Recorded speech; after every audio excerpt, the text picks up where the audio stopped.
Have you ever been surprised that after a spiritual awakening, instead of feeling more excited and clear, you fall into emptiness? You wake up and no longer have a reason to get out of bed. Work that once energized you now feels heavy. Relationships that once felt familiar slowly lose connection. Even the goals that once pushed you to live with intensity now seem to have no pull at all. And you ask yourself, what's wrong with me?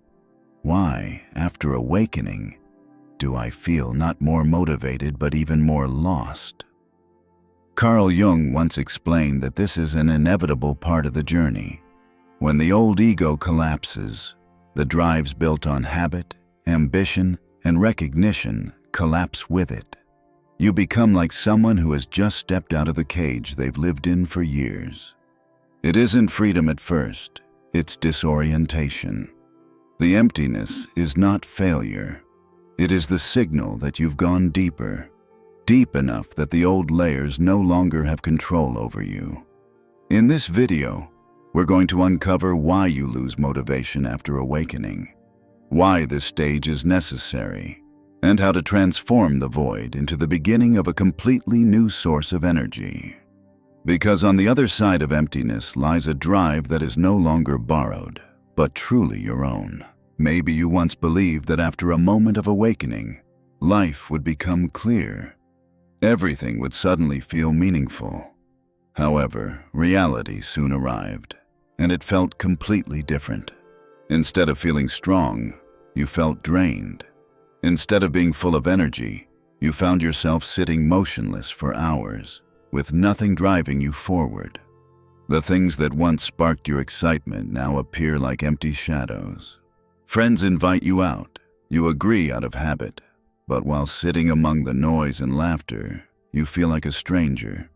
You look around and it seems as if everyone knows what they're doing, while inside you feel only emptiness. That moment can easily turn into fear.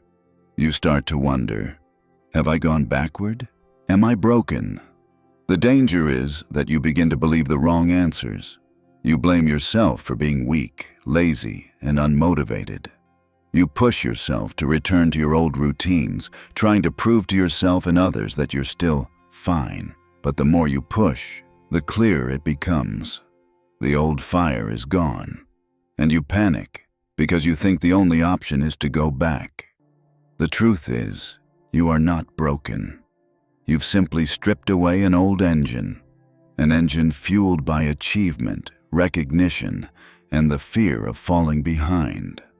When that engine dies, of course you feel empty, because the old source of drive has disappeared, and the new one has not yet been born. This is not failure. It is the necessary pause before rebirth. The real pain here comes from comparison. You compare yourself to the version you used to be and feel like you've fallen. You compare yourself to others and feel like you're slow, out of step. But if you look closely, you'll see that what has disappeared are only the things that no longer belong to you.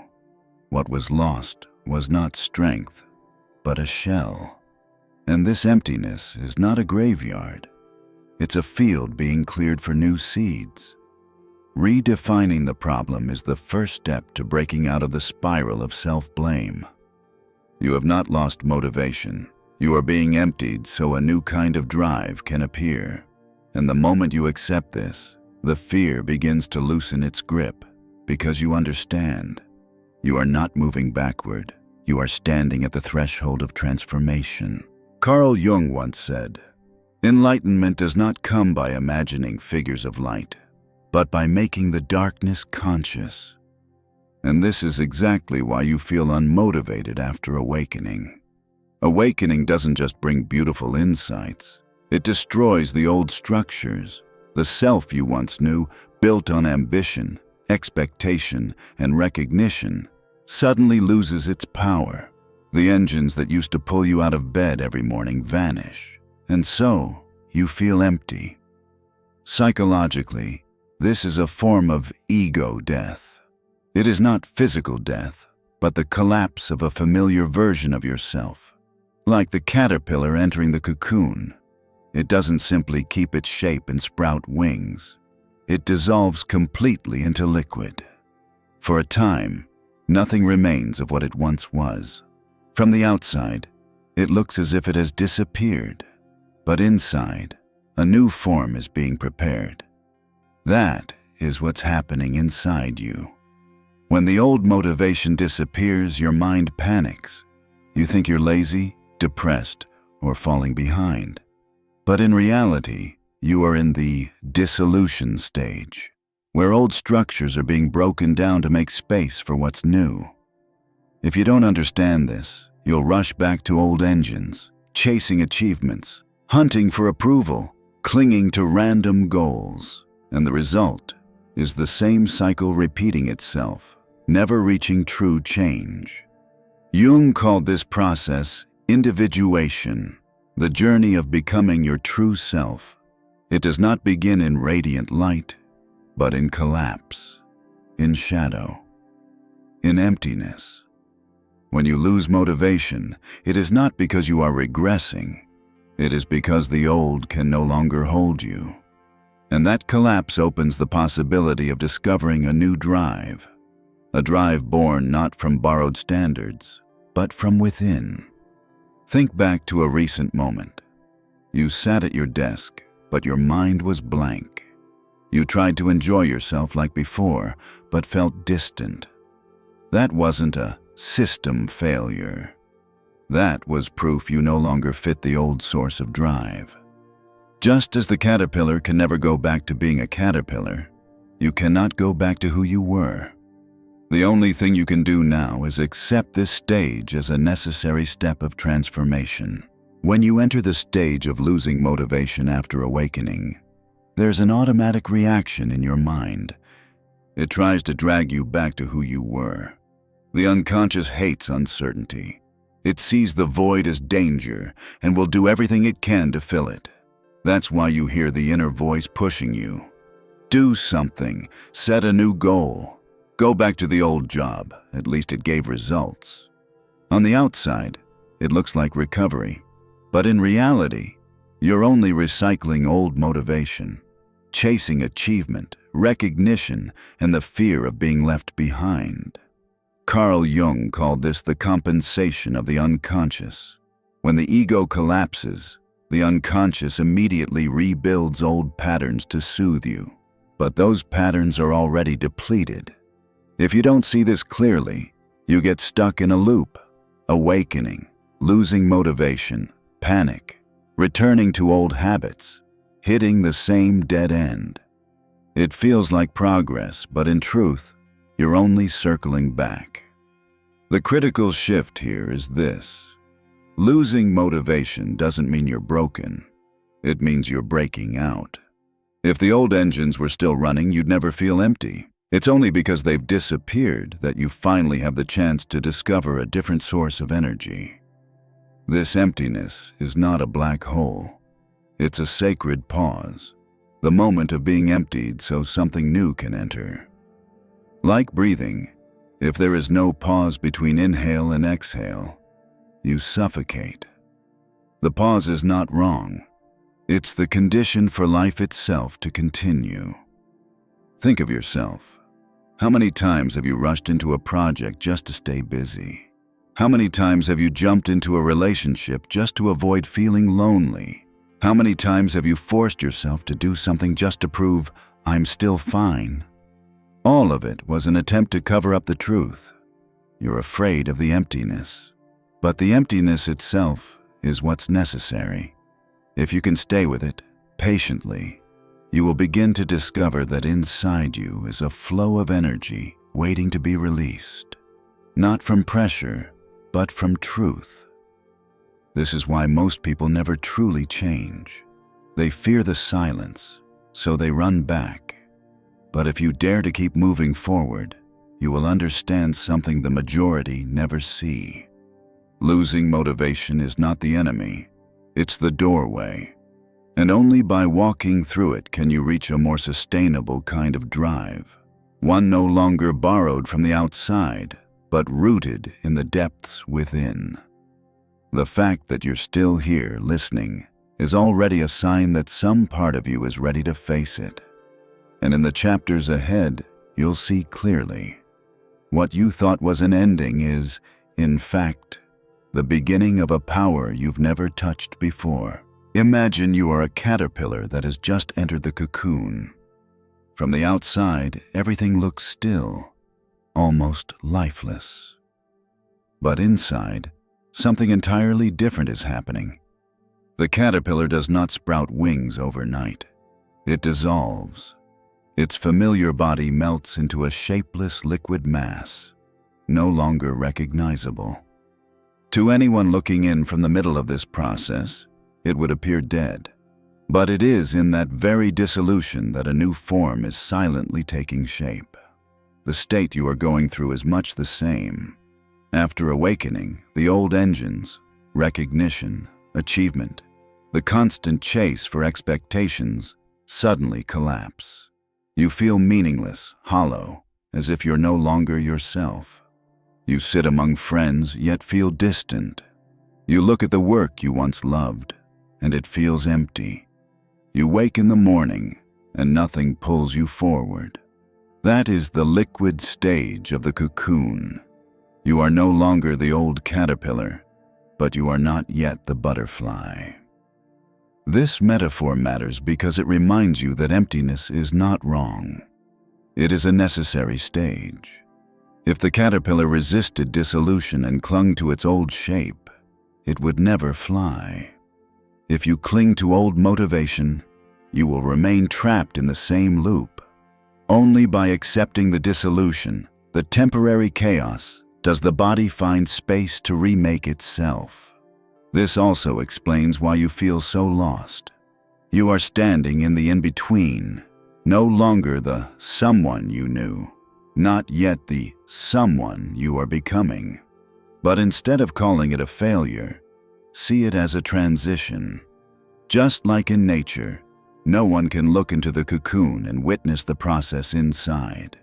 Yet everyone knows, with patience, the wings will open. Try shifting the language you use. Instead of saying, "I lost my motivation," say, "I am in the cocoon." A simple sentence, but it changes the whole feeling. You are no longer a failure, but someone awaiting transformation. And that waiting, however uncomfortable, is the very platform for rebirth. Look directly at your life these days. How many mornings have you pulled the blanket over your head, not because your body was exhausted, but because there was no reason to get up?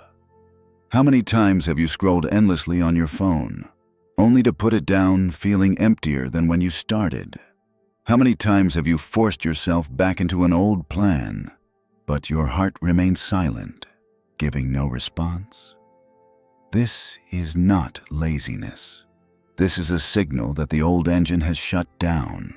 The danger is, if you don't recognize it, you'll drown yourself. You'll begin to attack yourself. I'm weak. I'm failing. You'll rush to fill the void. Take on a job just to stay busy. Enter a relationship to avoid being alone. Force yourself into shallow gatherings to avoid the questions. On the surface, you appear fine, but inside, you know you're betraying yourself. And little by little, you lose the ability to hear the real voice within. The cost of continuing like this is not small. You'll spend years in a state of existing rather than living, like a car running on counterfeit fuel. The harder you push, the more drained you become, because you're trying to pump life into a heart that has already stopped, instead of allowing a new heart to form. Eventually, bitterness seeps in. You may achieve success, you may satisfy expectations, but deep down, you know you've never truly lived as yourself. Carl Jung once said, "What is not made conscious will manifest as fate." If you label the loss of motivation as a flaw, your destiny will orbit that flaw. But if you dare to name it as part of the journey, you transform the sentence into an opportunity. And the moment you look into the mirror and admit, "I have no motivation, and that is not wrong," is the moment you begin to reclaim control over your life. Perhaps you've gotten used to saying, "I've lost my motivation. I'm not myself anymore." But if you look closely, those sentences are not just describing, they're sentencing you. Language doesn't merely express, it shapes the way you experience yourself. When you call this stage a failure, you live like a failure. When you label it as being lost, you walk around as if your life is aimless. But if you shift the language, the experience shifts too. Instead of saying, "I've lost my motivation," try saying, "I am emptying myself to prepare for something new." Instead of "I'm falling behind," try "I am in a necessary pause." Instead of "I'm no longer myself," try "I am leaving behind an old version of me." These phrases may sound small, but they change your position in the story completely. You are no longer the abandoned one, but the one stepping across a threshold. Carl Jung once emphasized, "There is no rebirth without a death," and the death here is the collapse of old engines. If you believe this is the end, you will resist it. You will scramble to rebuild structures that were meant to fall. But if you see it as an inevitable part of the journey, you realize you are not drifting without direction. You are transforming, even if the process hasn't yet shown itself on the outside. Remember how you feel when someone asks, "Why don't you seem as passionate as before?" Normally, you shrink, you avoid, you blame yourself. But next time, you could try another answer. I am in a different stage. Calm, clear, without over-explaining. That isn't an excuse, it's the truth. You haven't disappeared, you are being restructured, and by simply changing the language, you shift your posture. You stand straighter, no longer like someone begging for a place, but like someone walking their own path. This also helps you stop comparing yourself to the idealized image of the awakened one, who is always glowing with light and love. Real awakening is not endless radiance. It is the courage to face the shadow, to pass through emptiness, to endure the days when motivation fades. And if you are living through those days now, it doesn't mean you are weaker. It means you are strong enough to go deeper. Reframing is simply naming it differently. It is no longer loss of motivation, it is preparing for rebirth. It is no longer being lost, it is passing through a crack to grow. And when you shift the language, you stop seeing yourself as a victim and start seeing yourself as someone in transition. That is the turning point where you reclaim respect for yourself, something no one else can give you. So what can you actually do when you feel empty? You don't need to chase a massive goal or force yourself into explosive motivation. Just a few small steps, repeated daily, are enough to keep you steady while you pass through this stage. Step 1. Allow yourself to rest consciously. Don't call it laziness. Call it a pause. When your body and mind signal that they need to slow down, listen. Something as simple as sitting still for 5 minutes, sipping a warm glass of water, or taking a slow walk is enough to remind you that you are still here. Step 2. Hold on to small but steady rituals. Write a few lines in a journal each morning. Stretch your body for 5 minutes, or simply open the window and breathe deeply. These actions won't give you an instant surge of motivation, but they keep you connected to yourself instead of falling into complete nothingness. Step 3. Change the language you use with yourself. When you're about to say, "I'm not getting anything done," try shifting it to, "I am in a stage of preparation." Just that one change of phrasing reshapes how you feel about yourself. You don't need to sprint right now. You only need to be steady enough to stand inside the silence. And it is that patience, simple, grounded, quiet, that becomes the soil from which a new source of energy can rise. If you don't understand the nature of this stage, you'll easily get trapped in the old loop. You'll keep blaming yourself, trying to drag back the habits and goals that already collapsed, just to convince yourself that you're still fine. But the truth is, that version of fine is already dead. And when you try to breathe life into an engine that has stopped running, you only exhaust yourself further. The price of denying emptiness isn't just fatigue. It's an entire lifetime of half-living, where you work, love, and exist on autopilot. But deep down, you've never truly felt alive. Carl Jung once said, "The thing you need most will be found where you least want to look." That place, the place no one wants to face, is the emptiness after awakening, where there's no drive, no direction, only silence. If you turn away, you'll keep running in circles, powered by borrowed fuel from fear and the need for approval. But if you dare to stay, you'll discover a kind of motivation you've never known before, a drive born from your own truth. And this is the quality you gain when you embrace change.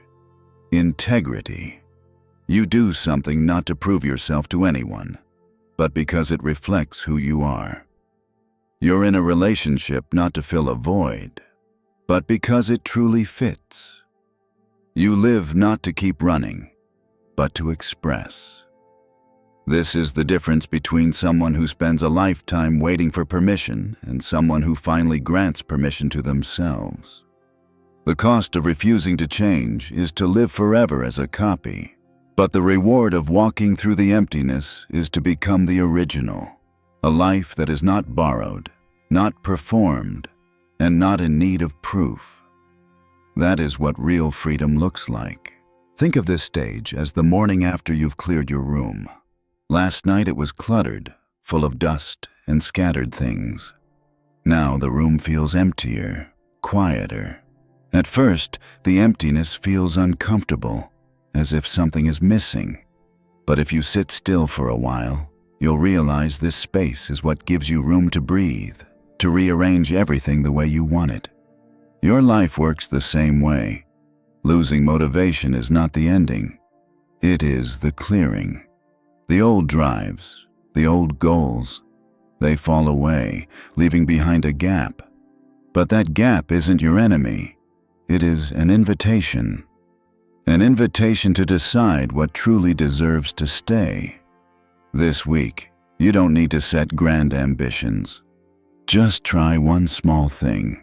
Spend a few minutes sitting in silence, without forcing an answer, simply feeling that you are still here. That is enough.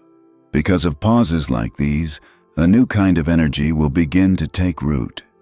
And maybe, in the next video, you'll see another layer, where emptiness no longer feels like fear, but becomes the ground from which real life begins.